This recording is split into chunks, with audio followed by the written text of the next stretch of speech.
Okay, students. In part two, we're going to explore some major themes um, in August Wilson's play.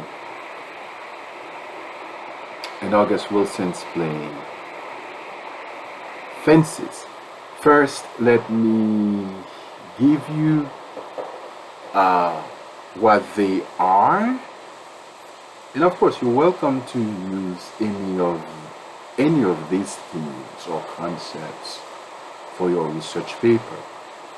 Uh, for example, hopes and dreams, manhood, and masculinity, family, duty, dissatisfaction and disappointment, race, religion.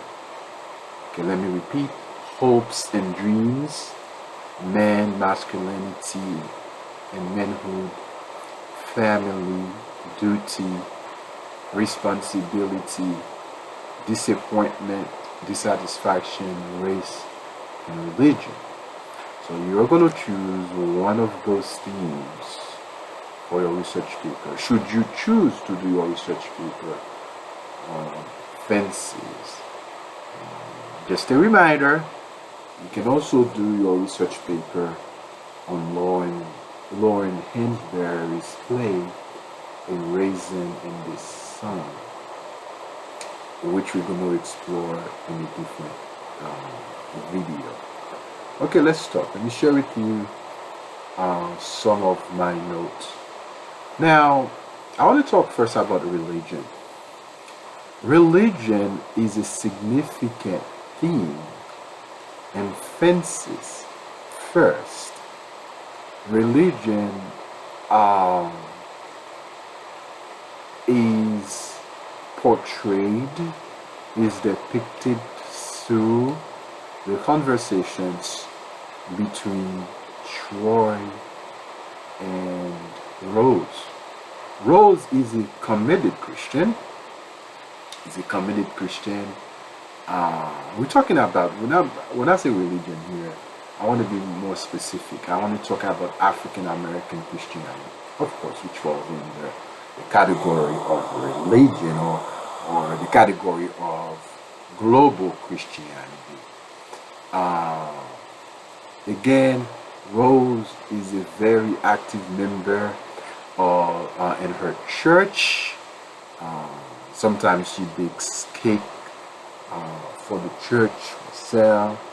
She goes to prayer meetings.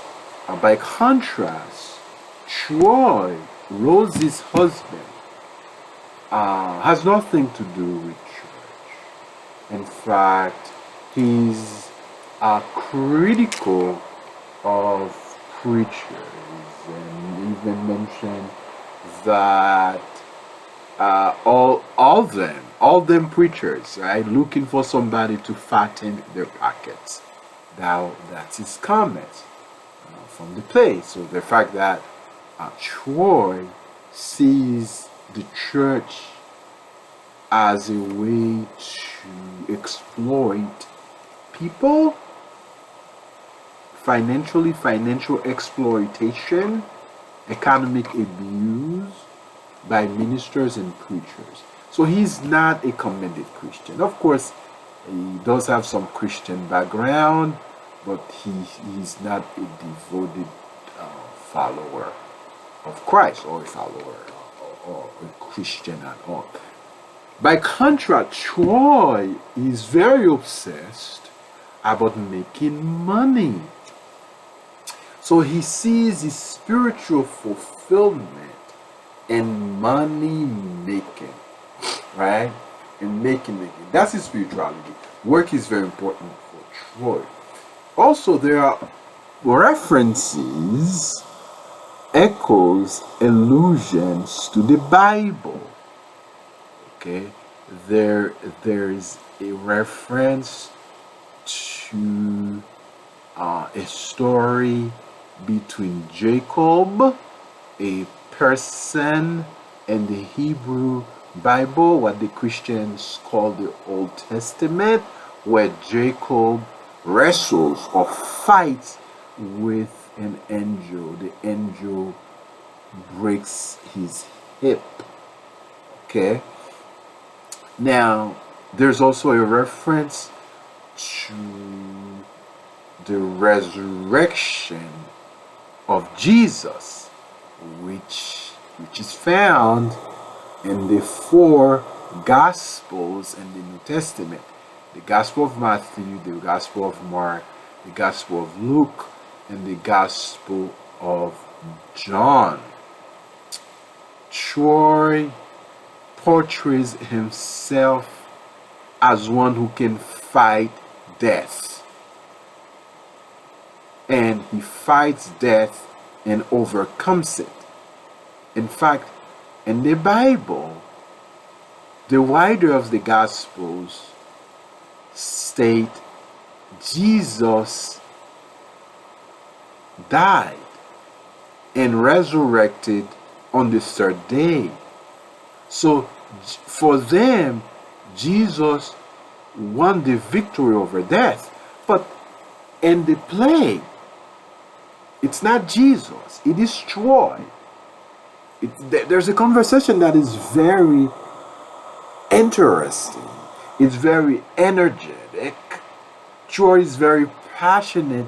He always tells that story, as we learn from Rose. He always tells that story about he fighting death and overcomes it. So in a sense, Troy portrays himself as the Christ figure, the person who can overcome death. Think about it. A lot of people that you know, or I know, don't want to die. They don't want to die. They want to live. But this guy wrestles with death. He transcends death.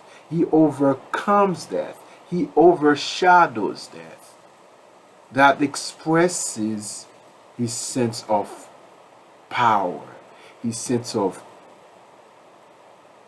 proud. He's very proud, of himself.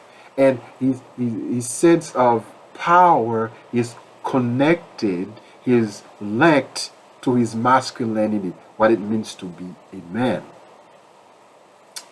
Also, at the end of the play, there's the notion after life that is portrayed. Okay? Especially when Troy's younger brother dies, the one with mental disability. Troy is thinking about afterlife. The family is talking about afterlife. That even before that, when he was playing the trumpet, he was playing the trumpet towards heaven. He was saying that St. Peter gave me the gates. Give me the key, to the gates of heaven and hell. I'm talking about Troy's brother. Okay? The one who was mentally ill. So there are powerful religious themes in this play. Let's talk about the theme of men and masculinity. I already mentioned that Troy intimately establishes a relationship between his masculinity, his sense or his understanding of manhood, to his idea of overcoming death. If he could overcome death, therefore, who in the world will he not be able to overcome? Or what hardship, what adversity in the world would he not be able to overcome?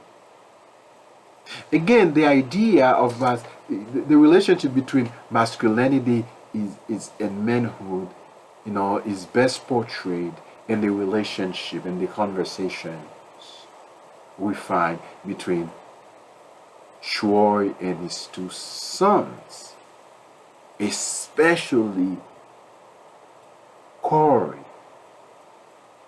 So masculinity is portrayed here as a father-son interplay. And it's good to note here, one of the major conflicts in the play centers around the tension between Troy and his son Corey. Do you love me? How come you don't love me? That was Corey's question to his father. You see, Corey's understanding of masculine love is verbal. By contrast, Troy's understanding of masculine love is not verbal, but it is expressed through his own responsibilities towards his family. For him, he doesn't have to tell his son Corey, I love you. But if he works, he puts food on the table, Corey has a roof,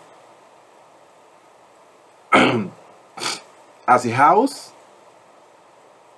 This is what it means to be a man, to be a provider, to be the head, to be the source.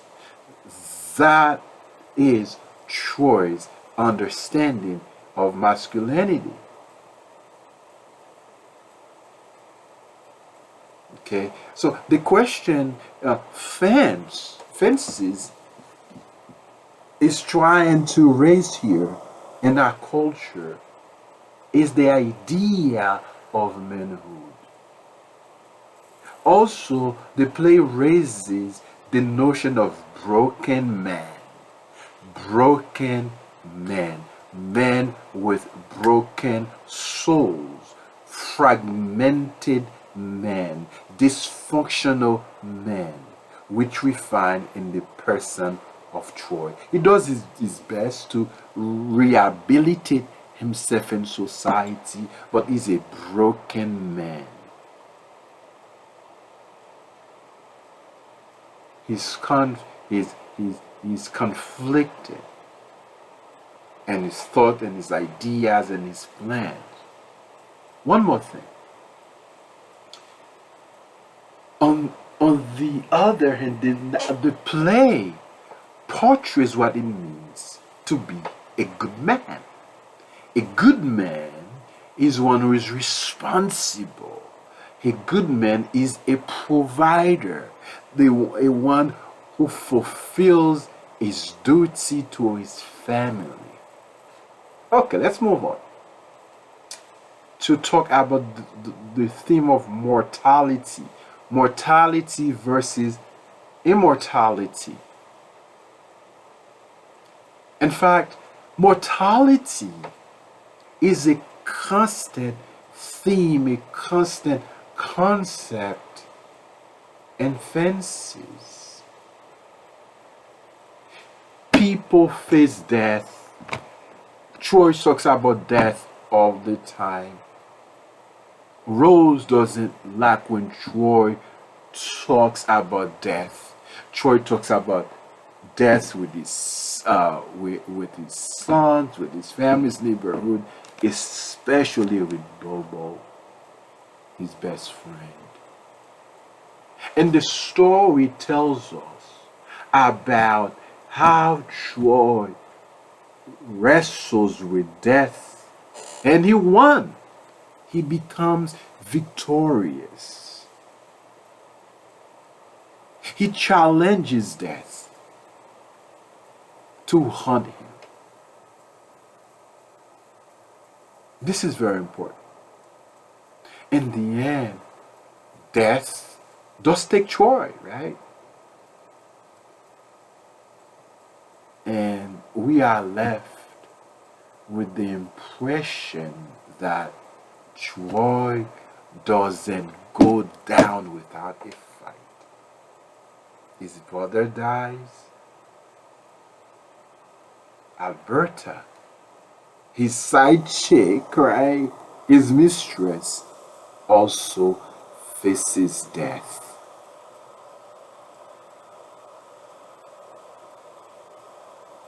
When she's giving labor to Renelle, she dies. So Fancy seems to treat the universal question, the question that transcends culture, ethnicity, race,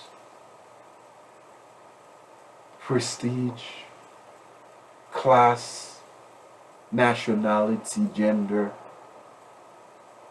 sexuality, identity. It's the question of death, human mortality. Human mortality is presented to us as a dark inevitability in life. It is also portrayed to us as a chance for us to have peace. So, mortality belongs to every man. Every man will die. Death has no respect for people, regardless of your sex, gender, sexuality, is an identity. One of the things here August Wilson tries to do in this play is to raise the moral question about our lives, how we live our lives today in expectation that one day we will die. Will we have peace? How shall we live now?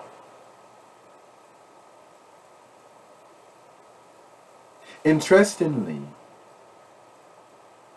the peace the play promotes is that when the gates of heaven open for Troy at the end of the play, we are left with the impression that is found rest in the afterlife. We can see August Wilson's vision of death is influenced by the biblical narrative. Again, another important theme is hope, the relationship between hopes and dreams. Troy, Maxim, is a man of dreams. He's also a man that his dreams have been taken away from him. He lost his dream. What happens to a dream deferred? Saying Langston Hughes. His dream to become a great baseball player has been taken away from him because of racism. He wanted more than anything in life to be a pro baseball player. But his career, his dream stopped because of racial discrimination towards him. Also, there's another conflict that is linked to the theme of hopes within us now in dreams in the play is Troy's constant refusal to let his son Corey play football. And of course, Rich will destroy Corey's chances of going to college. You know?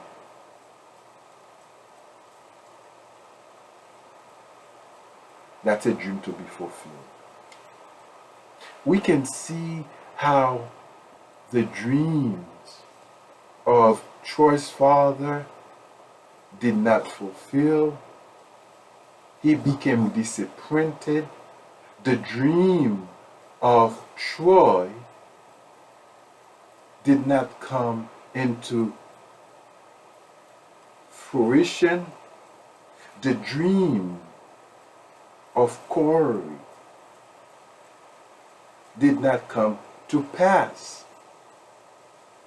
This is why at the very end of the play, Corey has to reinvent himself, has to craft, to form new dreams, which he did successfully.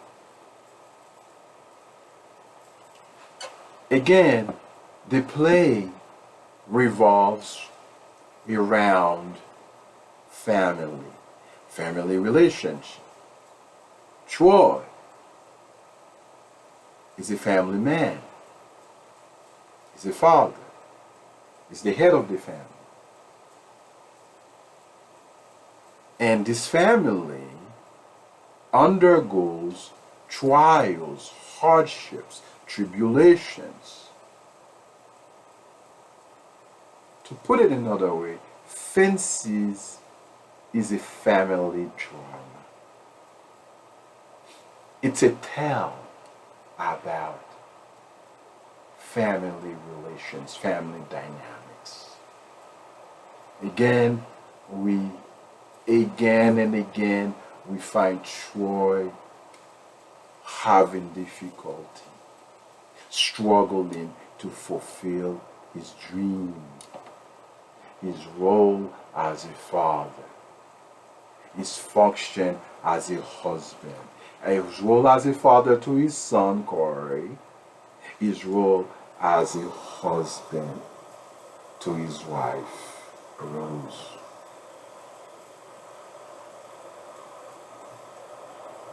Again, Fences depicts the complex dynamics, the complex interplays that both tear families apart, members of family apart, but at the same time, right, interestingly, hold them together.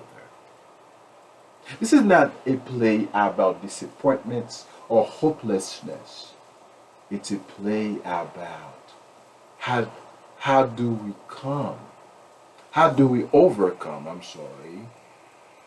our hardships, our adversity, our tribulations through family connections, through human connections. Okay?